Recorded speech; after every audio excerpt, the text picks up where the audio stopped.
A caravan of jet black Suburbans, Beamers and Benzes pull up to the Beverly Hilton. Valets open passenger doors.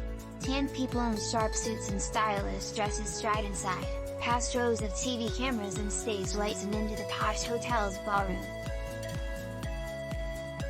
This isn't the Golden Globe Awards, held here annually, but instead the event of the year for a different set of A-listers, the world's financial elite.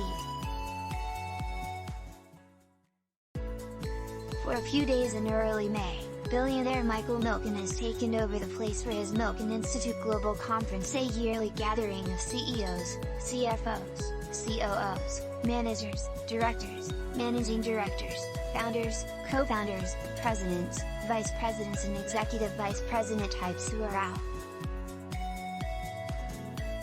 One attendee tells me a theory that Wall Street titans flock here to pay tribute to Milken for taking the rap for the private equity industry since 3 decades ago.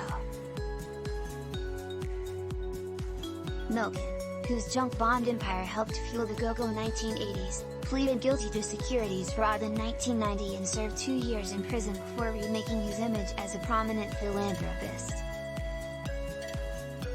The event's roots trace back to Milken's Predators Ball gatherings of corporate raiders and bond investors in the 80s. Whatever their motivation, billionaires, especially those in finance, still swarm the place. No fewer than 20 billionaire-led firms sponsor this year's conference.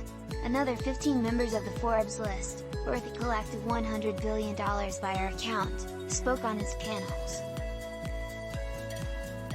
Hedge funder Ken Griffin, worth an estimated $26.2 billion, criticized Bitcoin, praised Elon Musk's takeover of Twitter and lashed Florida Governor Ron DeSantis for his spat with Disney.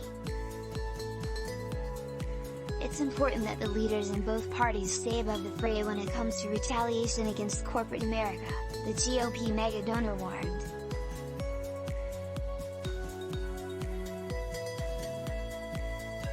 Former Google CEO Eric Schmidt, $21 billion, promised that he's not building killer robots during a session on artificial intelligence. Coinbase co-founder Brian Armstrong, $5.4 billion, predicted that a substantial portion of GDP will happen in the crypto economy in the coming decade or two. It's actually getting harder and harder to meet a true crypto skeptic indeed. See, he noted.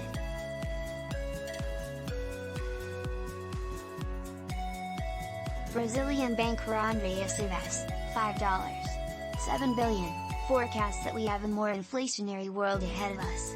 Perhaps the biggest draw, former oligarch Mikhail Khodorkovsky, once Russia's richest person, worth some $15 billion, before a falling out with Vladimir Putin saw him arrested, imprisoned and